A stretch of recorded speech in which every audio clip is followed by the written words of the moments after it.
让开！让开！让开！走开！走开！走开！走开！这是哪儿来的公主？架子这么大？玉京的太子、王爷、公主都没这般张扬。说不定是有其他小国的公主。咱们大晋泱泱大国，不与他们这些没见识的小国计较。哎，不对呀，他们穿的和咱们大晋的着装一样啊。就是。你们也配议论公主？小丫头，我劝你不要多管闲事。你可知道马车里面坐的是何人？我不知道，我只知道万国朝会临近，任何人不得欺压百姓。怎么回事？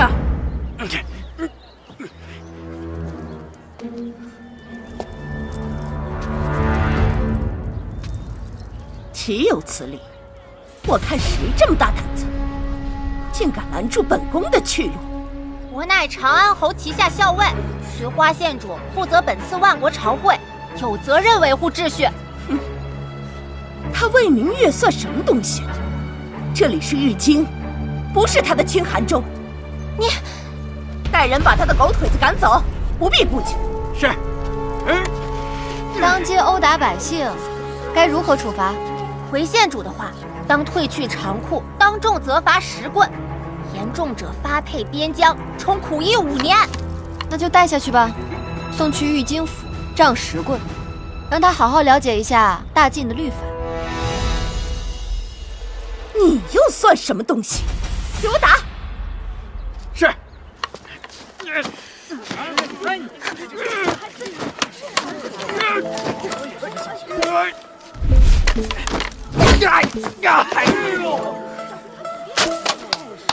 竟敢在本宫面前放肆！来人，入上！太子殿下到！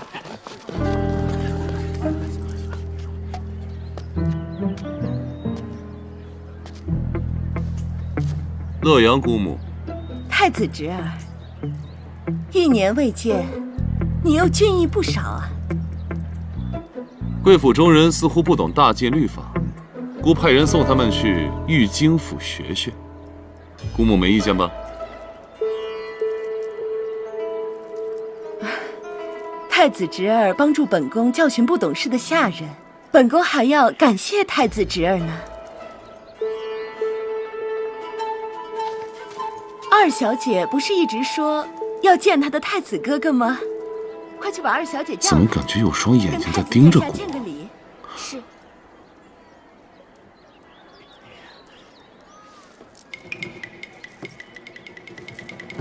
这谢瑶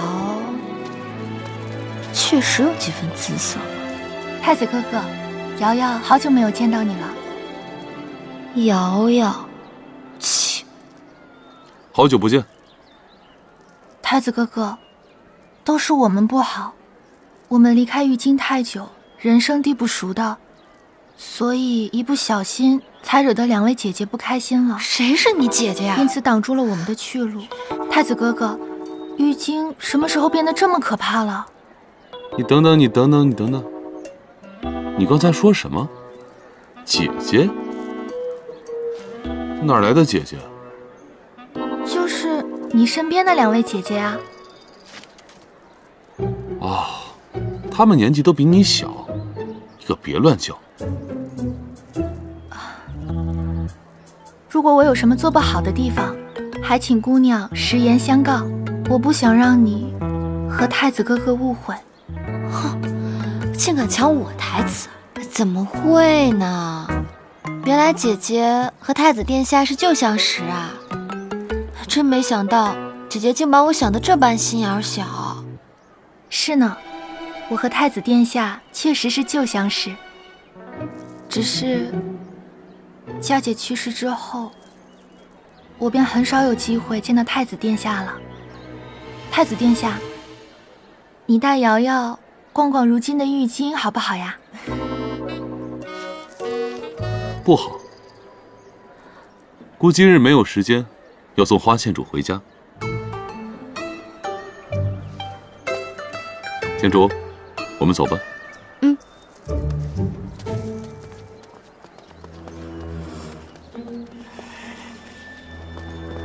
刚刚那那个竟然是魏明月的女儿。那个该死的魏明月教出来的女儿，也不会是什么好东西。母亲别生气，你也是没用的东西。要是你大姐，如今你有了劲敌，得努力抓住太子的心，明白了吗？明白了。好歹本宫刚刚回来，这点面子太后还是会给本宫的，那就再给你一次机会，听见了吗？女儿知道了。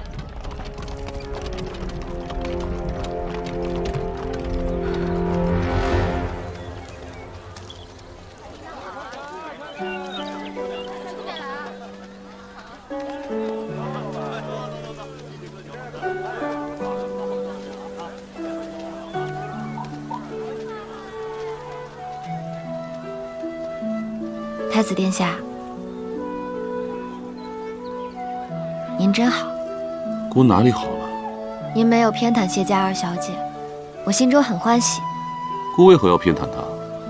你才是姑的人。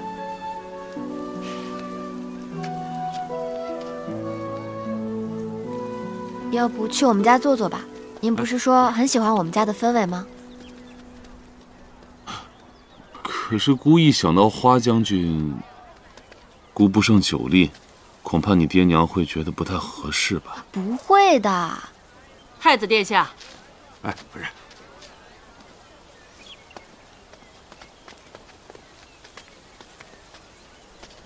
花将军，魏将军，太子殿下，的确是不太合适。长空正在为恩科备考，家中也确实需要清静一些，所以今天不方便招待了。魏将军所言极是，那姑先走了。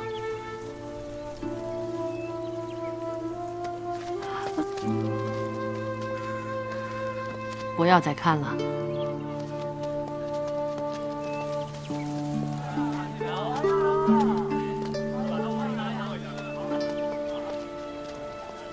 娘，是我邀请太子殿下来家中做客的，您这样回绝他，是不是太过分了？哎呀，这两天啊，我仔细琢磨了一下，这太子殿下还真好。琉璃，与娘进来。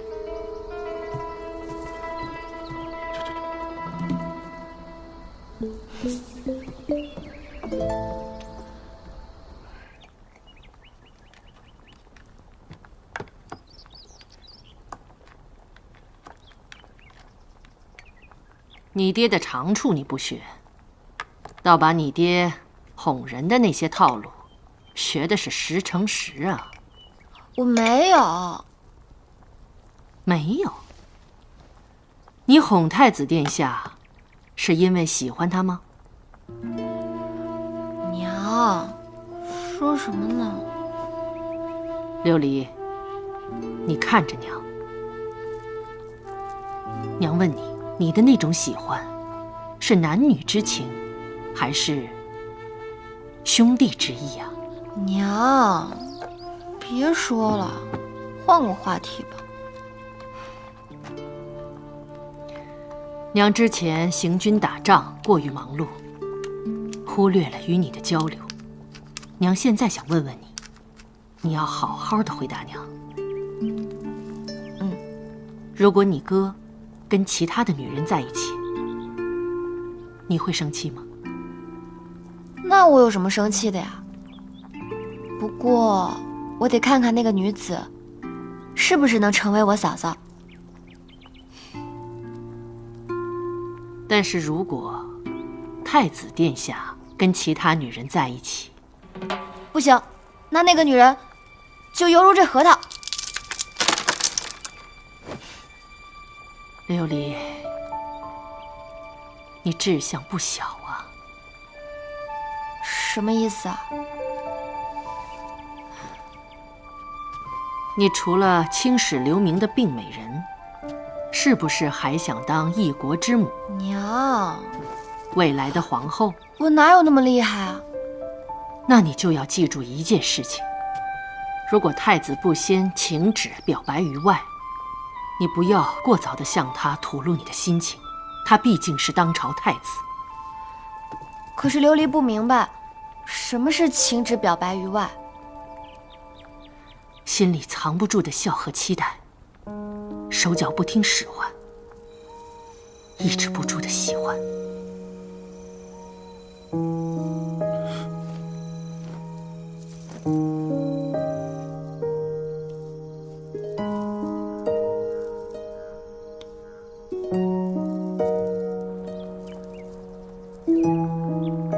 原来是这样啊！琉璃，琉璃。啊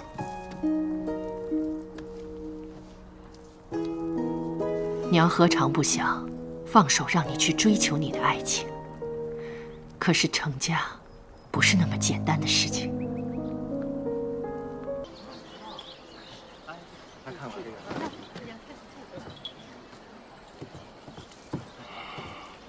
不用，我哪里人弱，哪里需要这般扶着，我自己下来。太子哥哥，西郊竟然如此繁华，谢谢太子哥哥今日特地带瑶瑶来这里散心。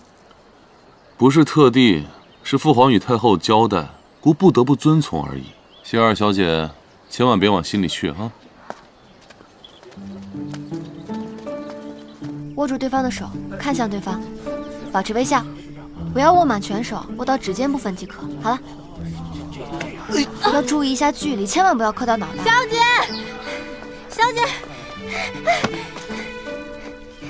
太子殿下带希儿小姐去逛街了。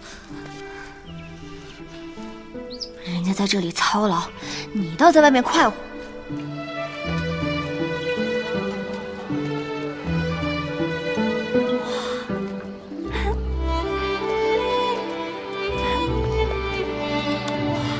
好好看啊！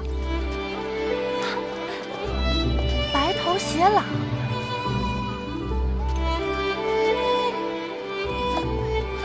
不知琉璃现在在做什么？好香啊！马车不在，应该是在鸿胪寺当差吧？好好吃！太子哥哥，太子哥哥，这个特别好吃，快尝尝。这个是什么呀？回太子殿下的话，这叫剥虾贡，乃野兔之肉所制，配以酒酱、花椒浸润一下，再以热水烫制，味道甘美无比呀！兔肉，你怎么不早说啊？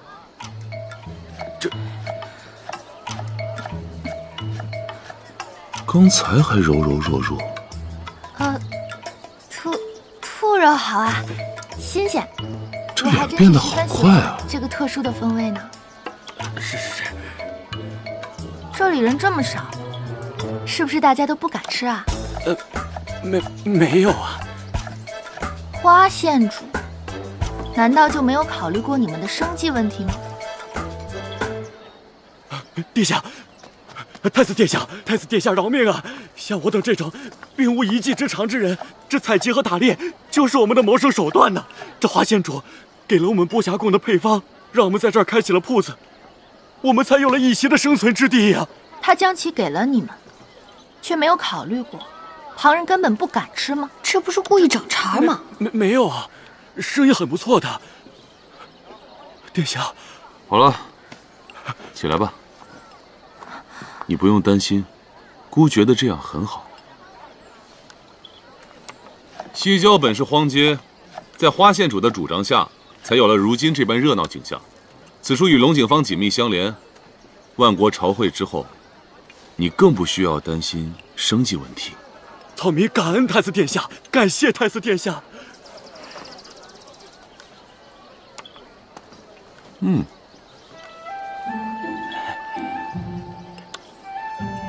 男人都是狗。哎，太子哥哥，你去哪里啊？谢二小姐，姑已经陪你逛过这条街了。小七、小八在。若谢二小姐还想去哪里，你们陪她去就是了。是。太子哥哥，谢小姐。那边有个摊子不错，那边一定有你喜欢的。行。琉璃，老板，把陈醋、米醋、白醋、香醋所有的醋都拿过来。好嘞。那你就要记住一件事情：如果太子不先请旨表白于外，你不要过早地向他吐露你的心情。他毕竟是当朝太子。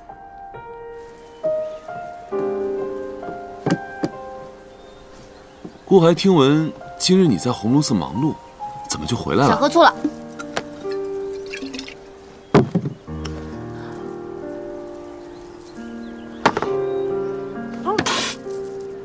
好酸啊！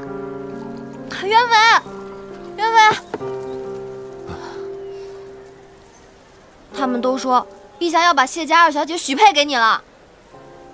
哦，孤怎么不知道啊？父皇，这次您要帮帮儿臣。何事？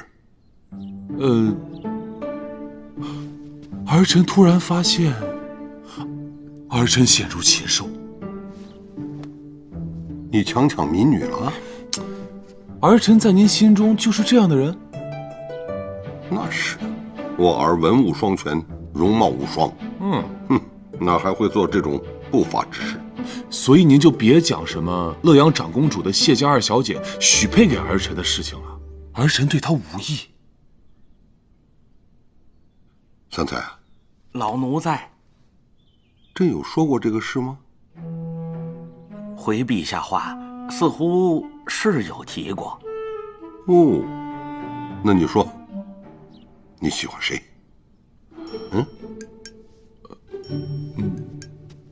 那个，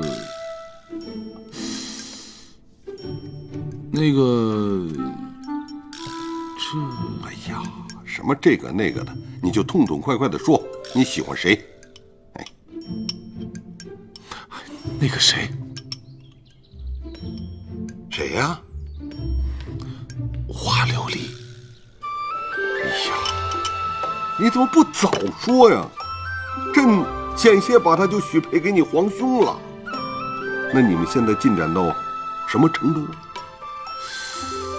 他应该是喜欢儿臣的吧？哎，今日他还因为谢家二小姐喝醋了呢。那你可曾与他表白过心意啊？没有。看来你对他也就这样了。我看你还是娶谢瑶吧。哎，不要。父皇，那个谢瑶啊，矫揉造作，一会儿柔弱无比，一会儿哭哭啼啼，一会儿又故作可爱，儿臣听见他说话都头疼不已。我怎么觉得你这个话说的是花琉璃呀？父皇，我不准你这样说琉璃啊。那你说，想让朕怎么帮你？您别瞎指挥就行。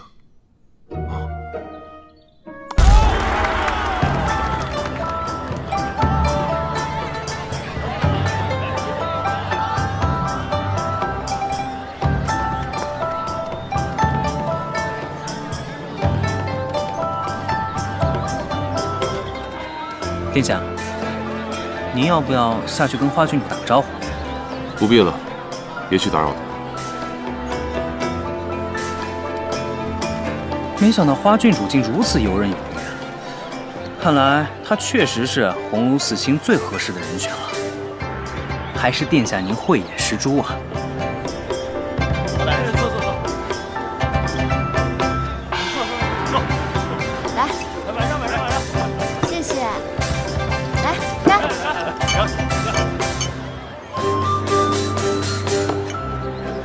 晚上。你去准备一些清凉下火的茶水，再去准备一些解酒药。是。晚上。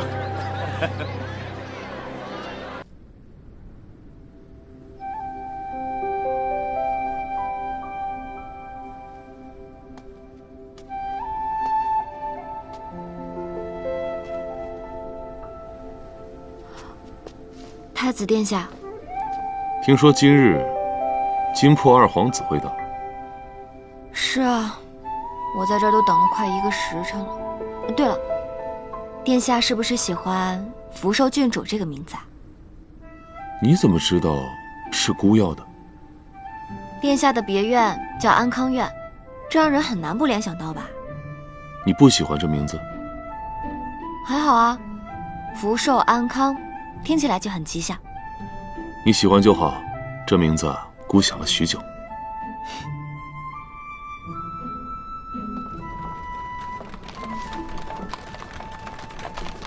他们到了。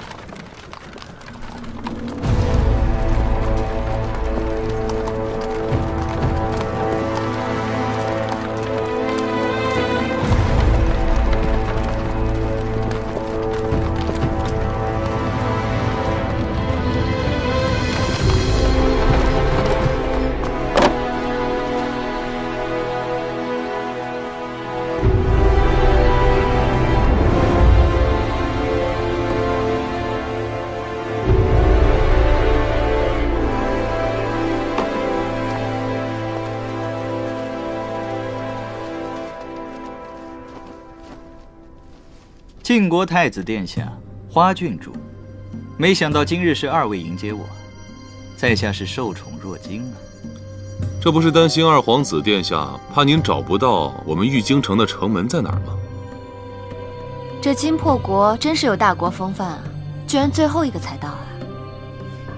最后一个到，方能显出我金破的诚意。不知可否面见晋国陛下，将我金破的大礼奉上？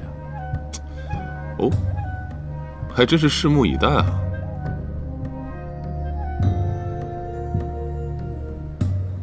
金破国二皇子贺远亭到。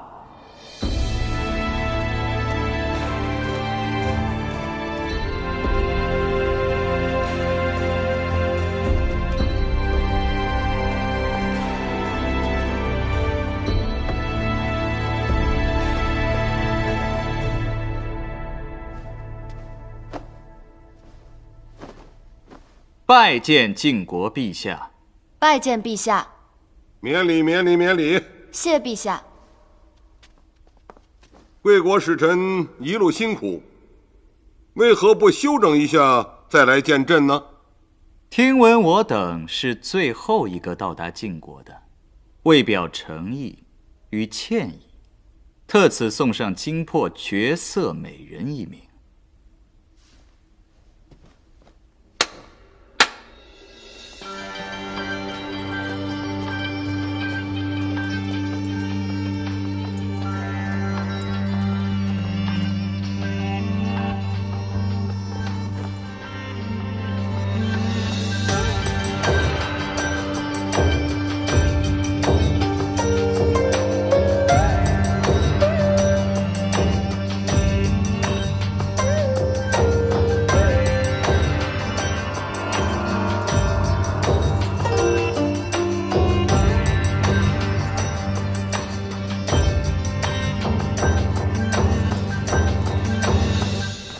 精彩，精彩，精彩，精彩！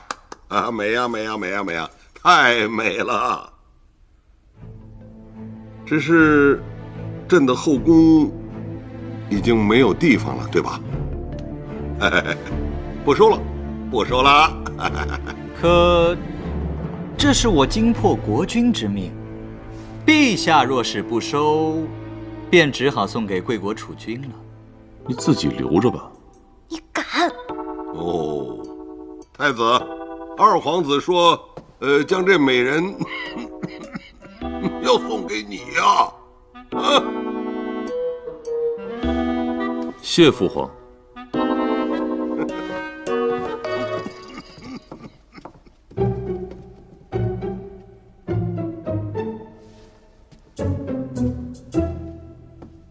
太子殿下不会是见色起意吧？绛纱，快向你的新主人问安。绛纱，问太子安。敢答应的话，你等着。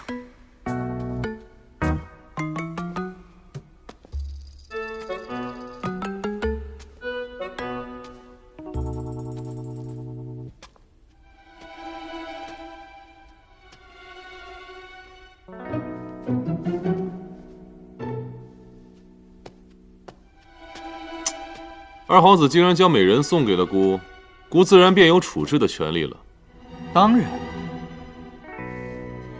好，孤的府邸要求很高，至少要到清河书院悬梁刺股，春送下弦。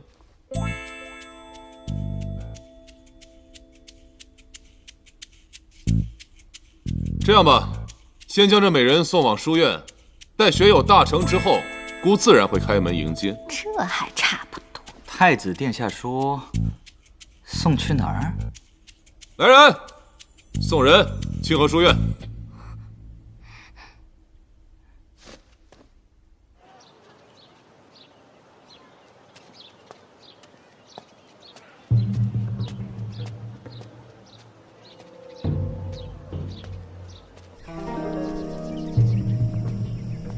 恭迎花郡主。今日就要与你们金破国谈判了，你最好识相一些。情感上我愿意让，可本王毕竟是二皇子啊。虽然我也是个很念旧情的人。我警告你，不要再胡说八道了。还有，请你记住你自己的身份，你们金破国可是输了。真是念旧情啊！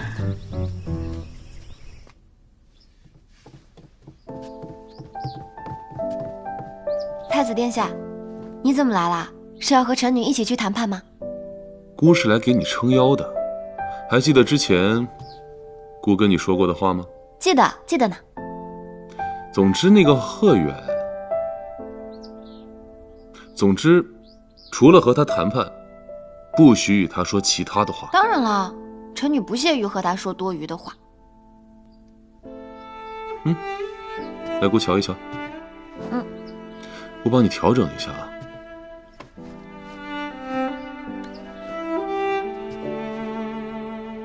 哦，帽子歪了。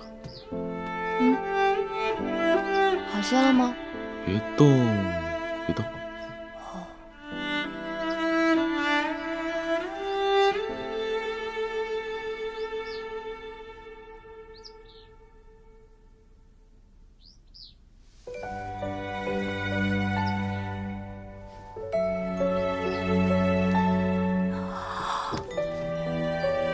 啊，那个谈判讲究的是速战速决，切勿和他们做无意义的纠缠。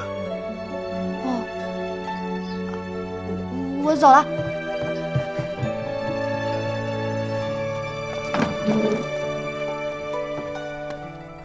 小姐，你的头怎么了？痛吗？那个官帽歪了。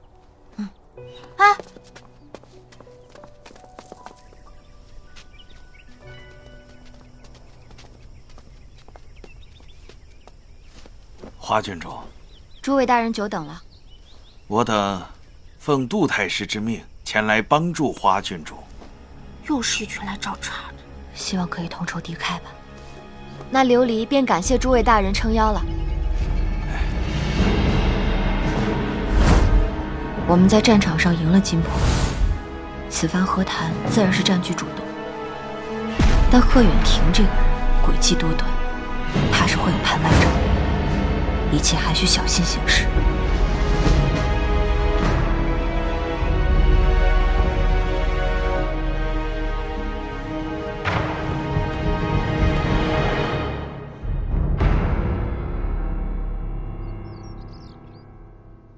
花大人，您执掌红炉寺，按理您先说话。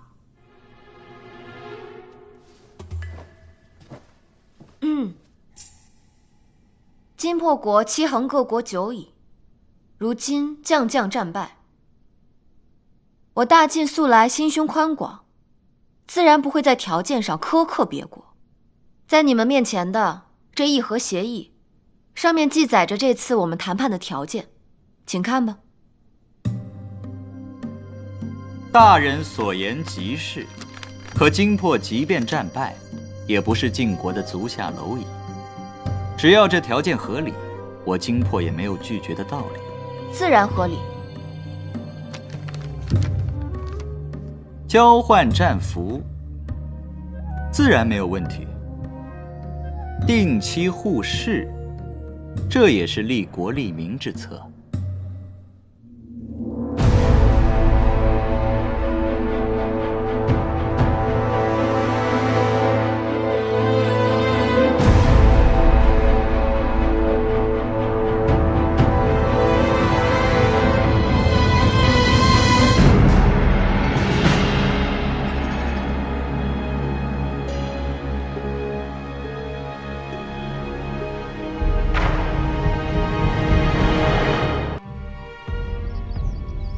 华大人，看来今天的谈判进展还是顺利的。田大人，田大人，照这个趋势谈下去，这和谈协议签署指日可待呀。二位大人，切莫将事情想得过于简单吧。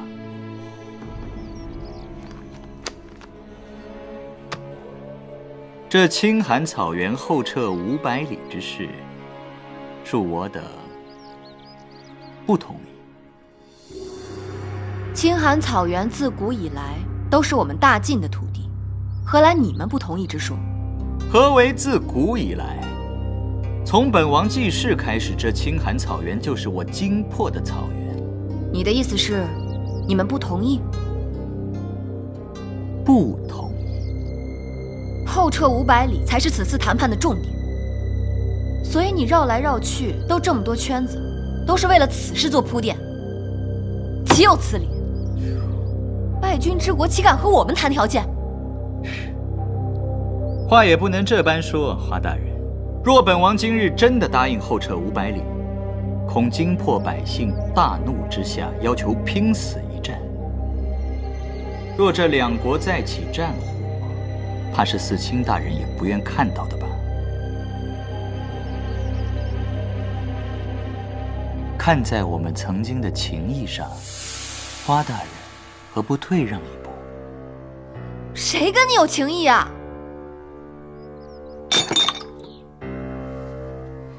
殿下，对方3言2语就乱了阵脚，还是年轻啊。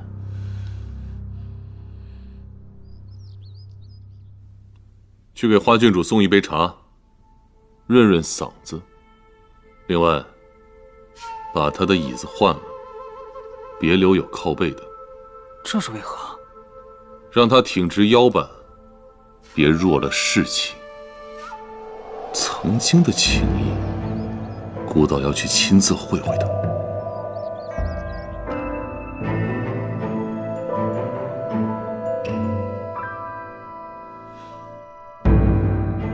华大人，此次谈判尚无进展，不如从长计议。那今日就这样吧。既然金破国没有诚意，我们便择日再谈。花大人，请留步。怎么，二皇子殿下还有其他事情？听闻花大人在这附近开了一条街，给各国行商互通有无，展示各国特产。不知花大人可否赏脸，与本王一起前去看看？多谢二殿下的邀请，不过本官今日还有要事，恕不能奉陪。太子殿下到。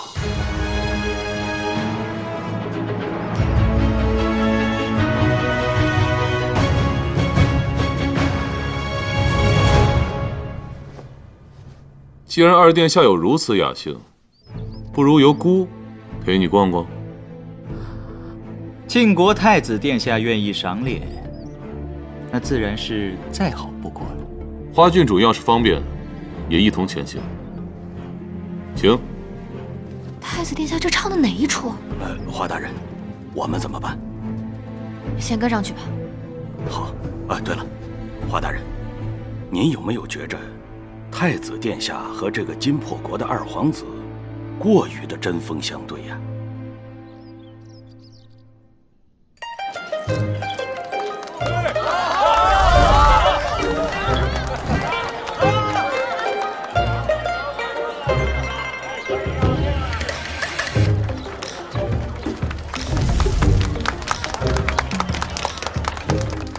这画的是什么？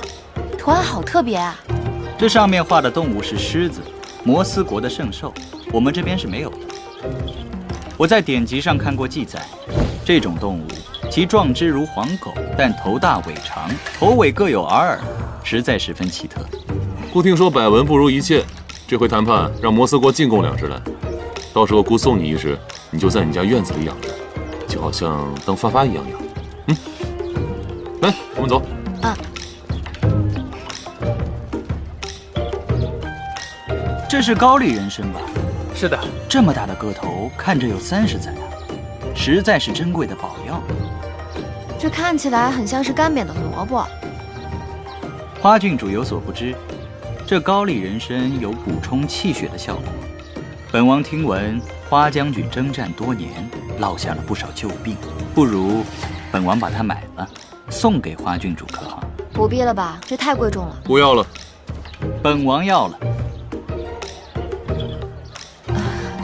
殿下，我突然想起来，你之前送花家的礼物中好像就有几只人参呢。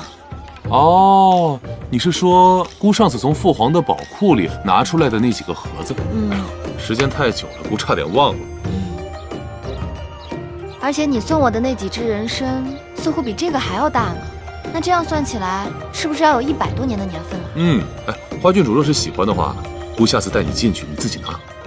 既然如此，那本王就不多此一举了。多谢二皇子殿下的好意。金魄地处西北，而人参产自西南，所以在金魄罕见也是正常的。花郡主，我们继续往前吧。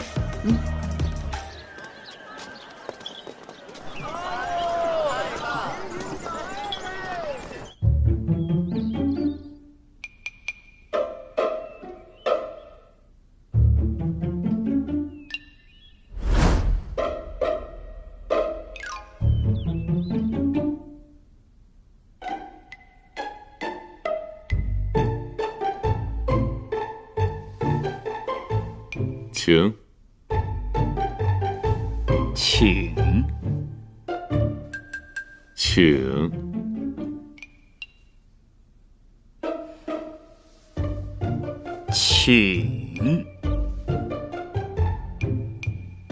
一起来吧。请。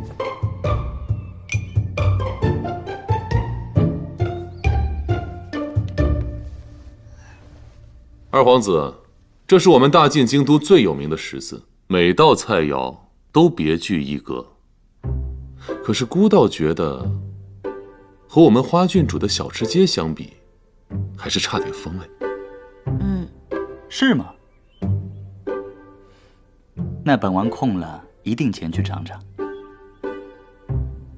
花郡主，本王记得你对本王说过，最爱吃羊肉。来，尝尝这道菜。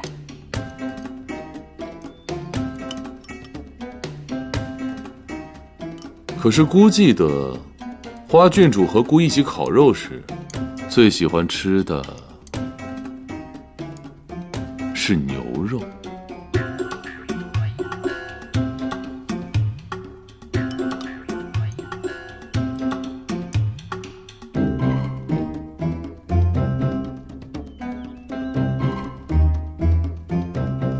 我最喜欢吃的当然是牛肉了，牛肉。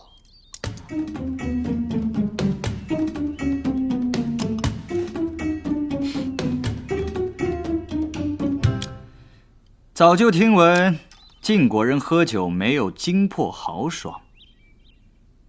太子殿下，喝一个。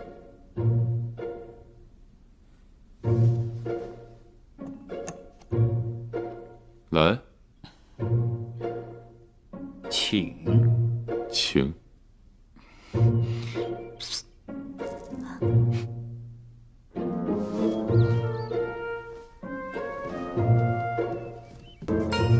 小姐，不好了，不好了，不好了！怎么了？夫人旧伤复发，需要你赶紧回去。什么？别什么了，走，快点！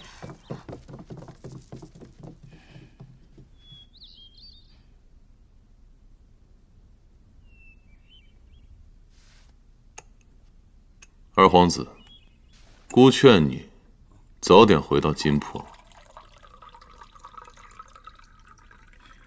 太子殿下不知，花郡主与本王的确情谊匪浅。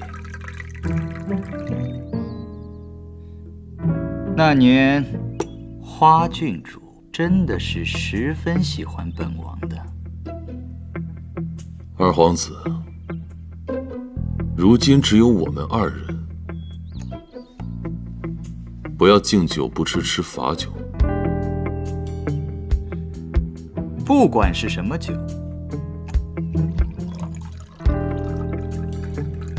本王奉陪到底。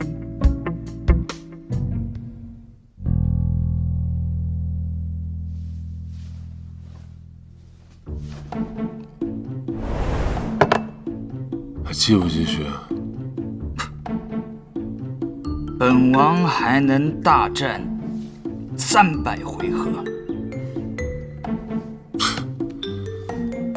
孤堂堂大晋太子，岂会怕你300回合？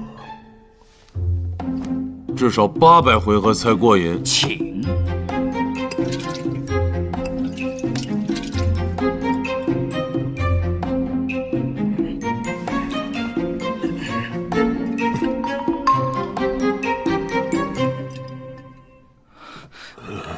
殿下，小心啊！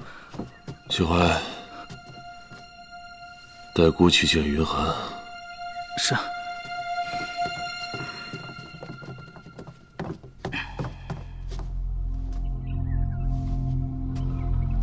趁醉去见那个人。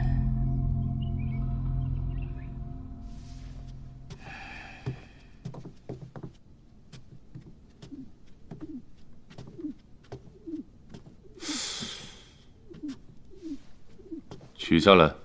哦。哎，干嘛呢？我说你让我取。啊！我说你把他们俩挂一起干嘛？巧了，近几日金魄使者陆续进入玉京，拼凑出一些有趣的消息。殿下，想不想听？哎，想听想听。什么消息啊？关于金魄国2皇子与花郡主之间的前尘往事。花郡主和贺远亭啊？怎么不明白呢？殿下不想听？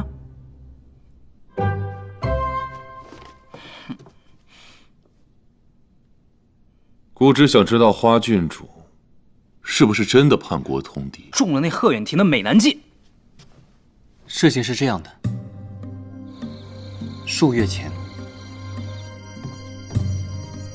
参见二殿下，不知二殿下叫阿瓦所为何事啊？阿瓦将军，来得刚好，本王正好有事要跟你说。什么事？本王想到一个好办法。什么好办法？冬日将至，若冰雪阻隔将战线拉长，定会劳民伤财。如果本王猜的没错的话，无论是金魄还是晋国，都想尽快的解决这场战争。本王还发现，花家有一名小女，是花家唯一不上战场的子嗣。本王认为，她身上或有可乘之机。你想乘这个机？阿瓦将军，看本王如何智取花家小女。红黄棕配色。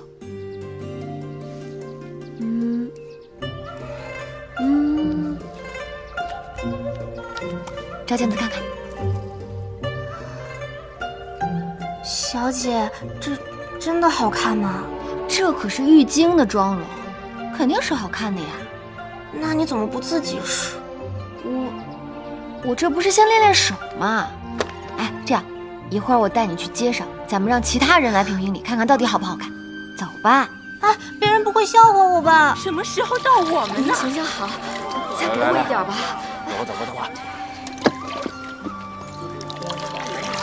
再给点吧。人太多，快点，人很多不好分的。快点吧，这什么时候才能到我们呀？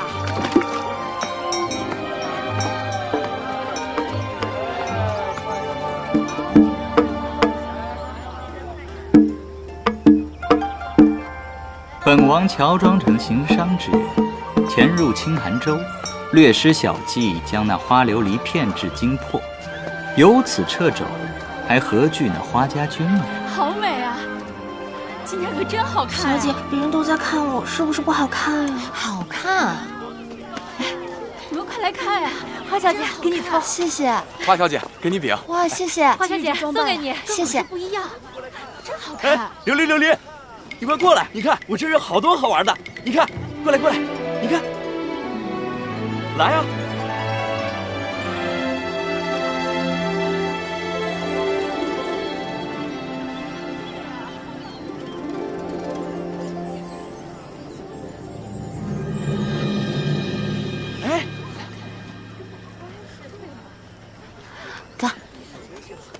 快点儿！这是什么啊？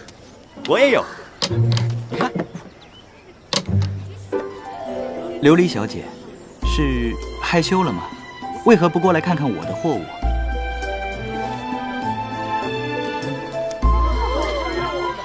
琉璃小姐，性情如此温婉，世间少见，这朵花便送给你了。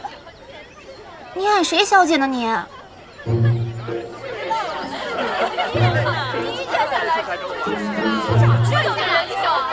哎，琉璃啊，这个小哥哥看着还挺聪明的，怎么眼睛这么瞎呢？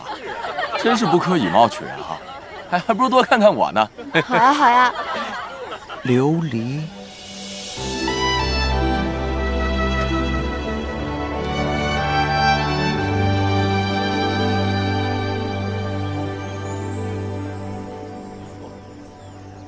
方才是在下眼拙，这些货物作为赔罪，这些货物都送给你。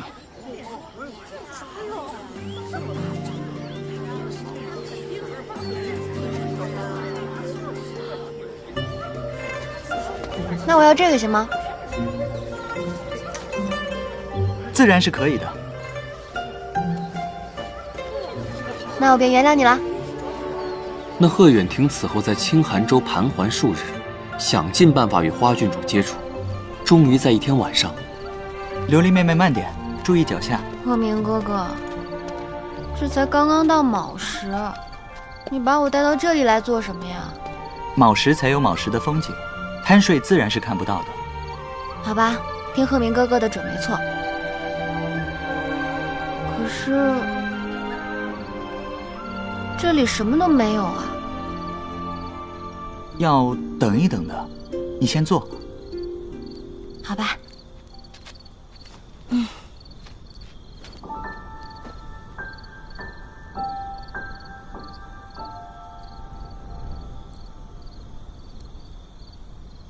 我饿了。我是带你来看景的，美食等看完景我带你去。嗯。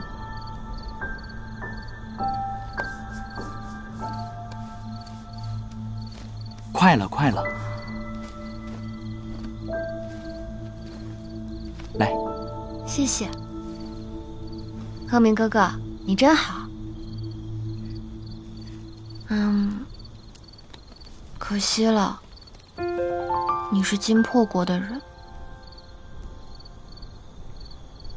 虽然你我两国在交战，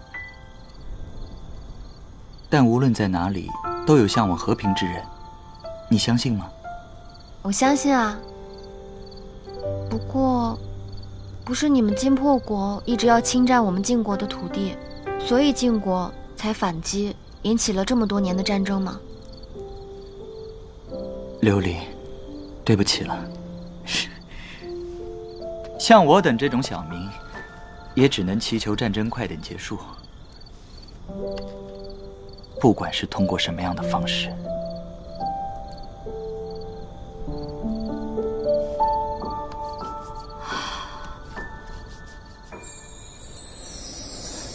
你看，啊，好漂亮啊！你看那边，啊！当心！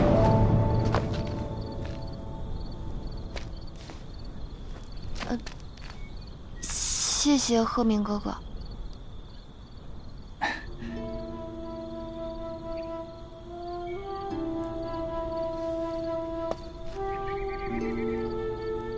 爹爹说，下完第一场雪，应该就是决定之战了。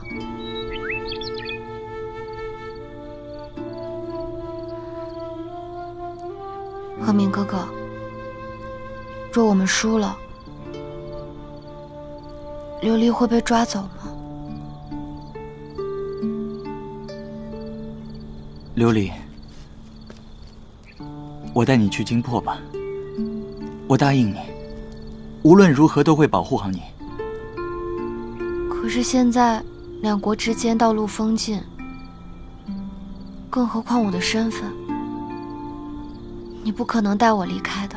可以的，我是如何来的，就可以如何带你走。琉璃妹妹，容我准备几日，3日之后，我带你走。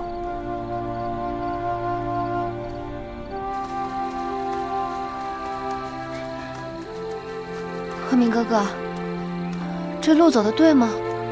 等我们到南诏国之后，从南诏的密道就可以到京破了。嗯，我们走。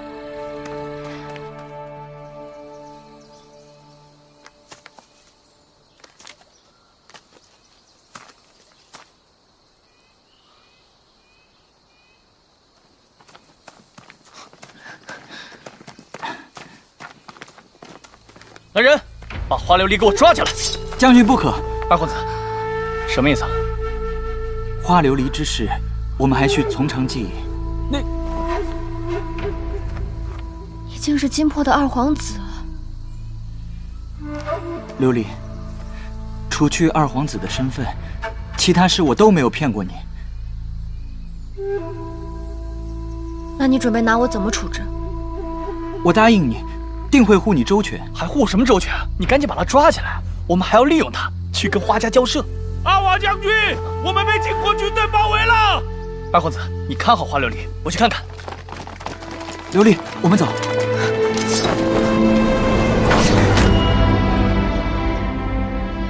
侯远亭，本姑娘就陪你演到这儿吧。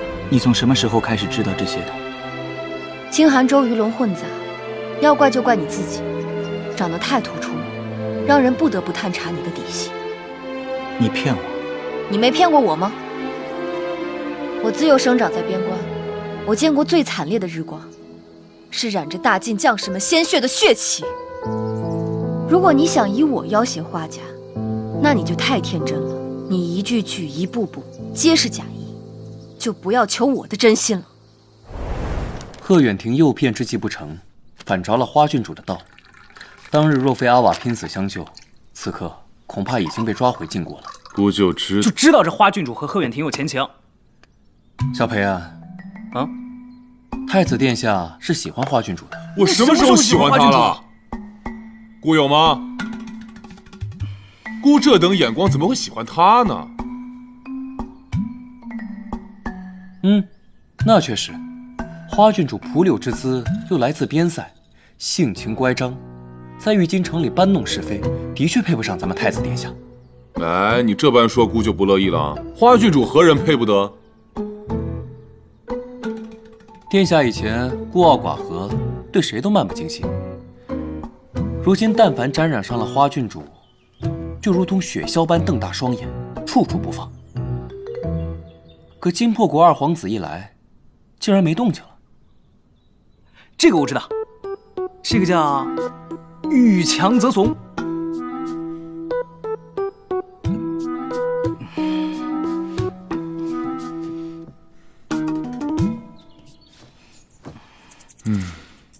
姑早就想好了，要和花郡主好好表达心中所想，只是此事尚需谋划，不得轻易对待。那为何受苦的总是我呀？哼！太子殿下，昨天你和贺远亭拼酒啦？姑把他喝趴下了，姑厉不厉害？厉害厉害！昨天谈判都要被他气死了，还不如一拳来得干脆，打服算了。哎呀，国与国之间的事情，哪有那般容易啊？郡主，你已经做得很好了，别往心里去。哦，对了，姑有份礼物想要给你。什么礼物啊？姑要准备准备，不是现在。快去上朝吧，姑迟到没事儿，你迟到可是要受罚的。哦。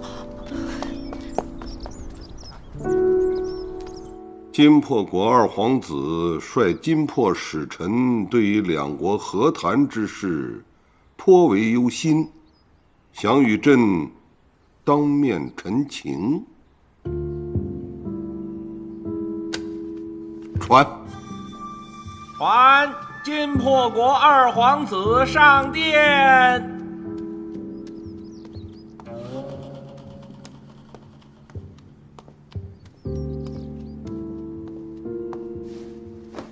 拜见晋国陛下。不必多礼。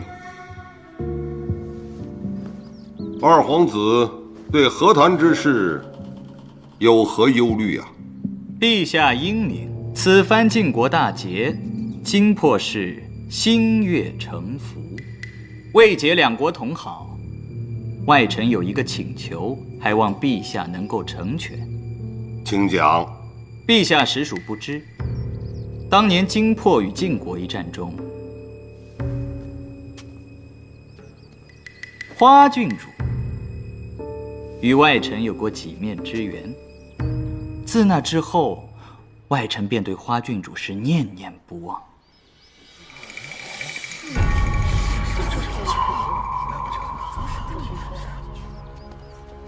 二皇子，你在朝议的时候说这些往事，什么意思？外臣必须对陛下表达自己的一片拳拳之心啊！外臣之决心，还望陛下成全。朕没有听明白，你想让朕成全你什么呀？啊！古来皆以女子和亲，促两国世代交好，而今日，外臣愿以金破二皇子的身份，与花家和亲，促金破与晋国世代同好。贺远亭又准备搞什么阴谋？我晋国本就是战胜国，何须以和亲之事示好？太子殿下稍安勿躁，又不是让花郡主和亲到金破，而是外臣和亲到晋国。古来和亲都是公主和亲，竟然还有皇子来主动和亲的。陛下，太师对于两国和谈之事十分上心，他曾经说过，在社稷和百姓面前无个人小利。臣也曾耳闻花郡主和金破二皇子的旧情，如若二皇子肯屈尊和亲至晋国，乃是两国百世修好之大事。臣恳请陛下，看在天下福祉的情分上，促成此事。臣附议。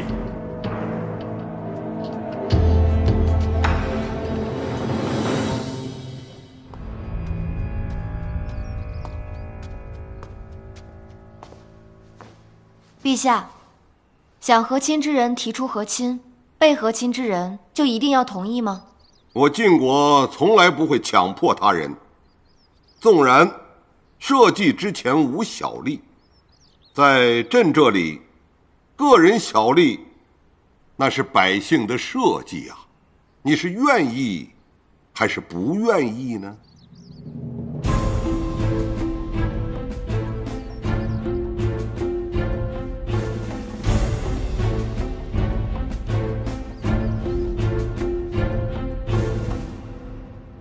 愿意。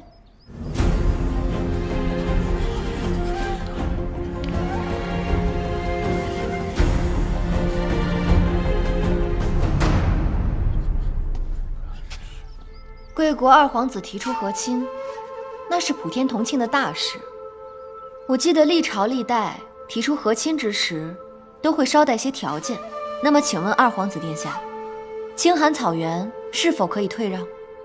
两座城池是不是也该归还我国？另外，二皇子殿下今日提出和亲，定然是深思熟虑后的结果。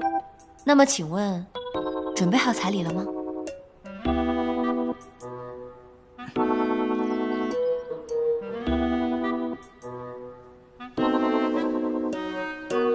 将计就计，反将一军，干得漂亮！如果朕没有记错，花郡主的兄长是要经过恩科考试的，所以待恩科之后再议此事吧。退朝。退朝！吾皇万岁万岁万万岁！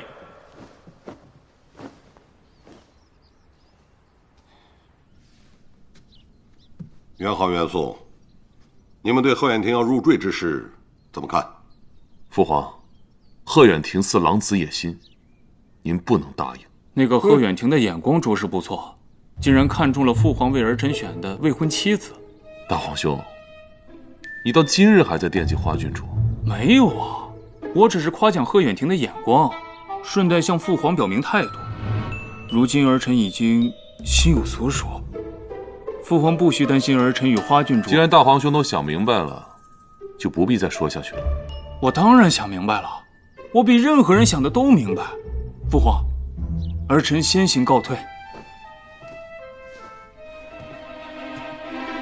父皇，贺远亭必有所图，只不过所图之事需要从琉璃身上展开，儿臣不愿意，也不喜欢。你既然都明白了，你还慌什么呀？你看人家花家小姑娘一点都不慌，和朕配合的多好。就是因为她太过冷静，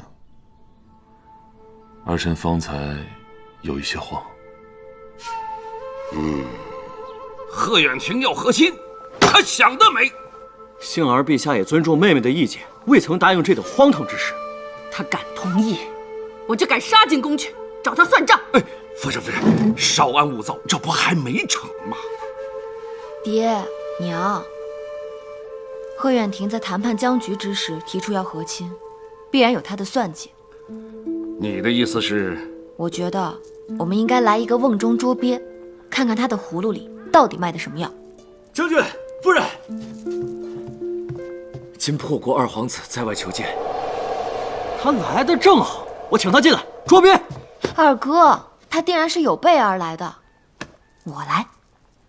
他们怎么还不出来迎接我们？我总觉得呀，他们家有什么猫腻，我这心里呀很不安。既来之，则安之。什么意思啊？找个机会去探探花家的地形，能探多少探多少，找找花家的军事边防图最有可能藏的地方。本王在这稳着便是。朝议之时，我说我可以接受和亲，而他却说此事重大，还需商议，说明他的本意根本就不在和亲，而是为了拖延时间。他不会要算计我们吧？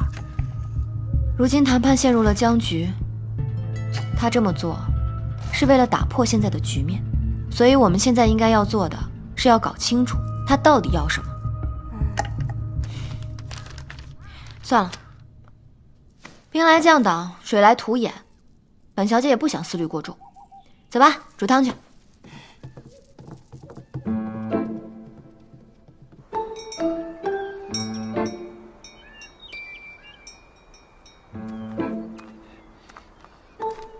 藏哪儿了呢？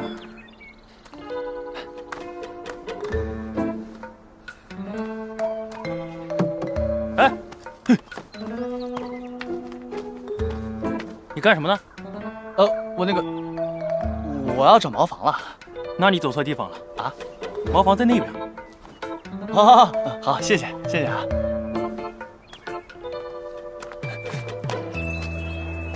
太子难道没有收到我的消息吗？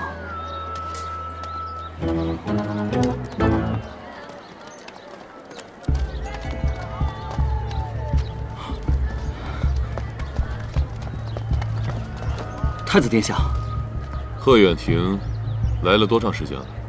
来了该有1刻钟了。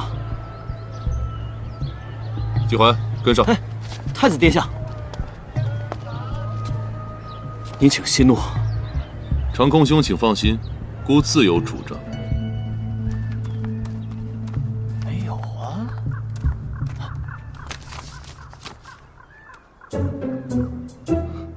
哎兄弟，兄弟，我先去也。兄弟啊，我会想你的。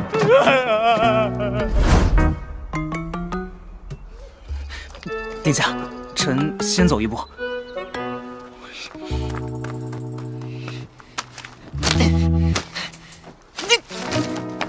你给我站住啊！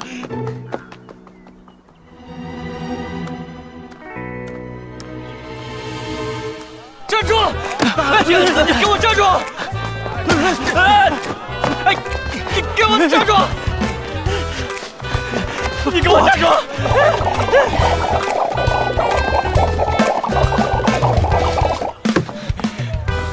行，不行！你这个大骗子！我掏心掏肺的对你，拿你当亲兄弟一样。我出于第一件事就问二皇子你葬在哪里，我好去给你烧点纸钱。想不到你居然这么玩弄我！啊，行，你别这样。我也想和你当兄弟，是不是？可奈何我们是两个国家的人，各为其主，是不是？我不听。你要理解此事啊！你们晋国人太坏了，前有花琉璃坑了我们二皇子，我拿你当兄弟，而你却利用我。对了，我在牢里跟你说了所有的事情，你有没有告诉别人？当然了，你全都告诉了。是啊，我打死你这个大骗子！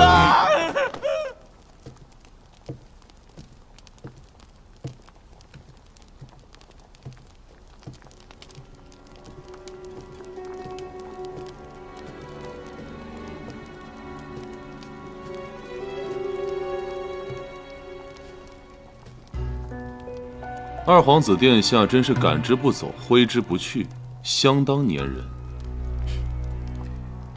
为心中所爱，纵然被骂被嫌，亦是常事。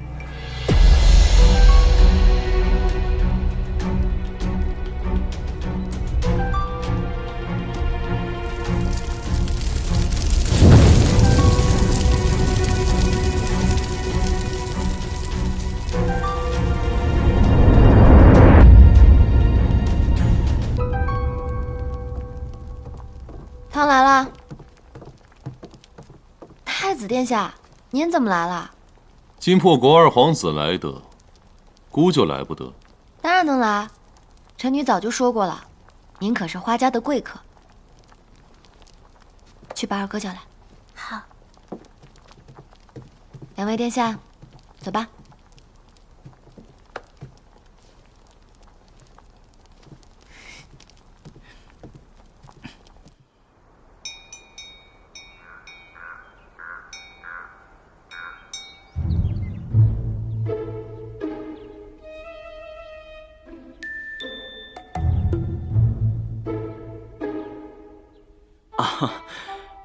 二哥以为此时应该让两位客人先用才对。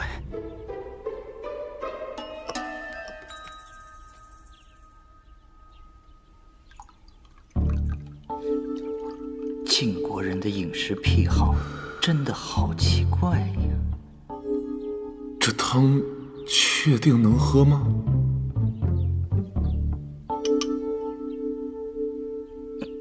怎么样？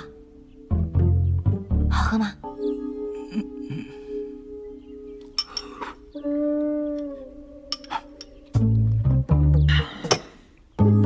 好喝，御膳房的厨子手艺都没你好。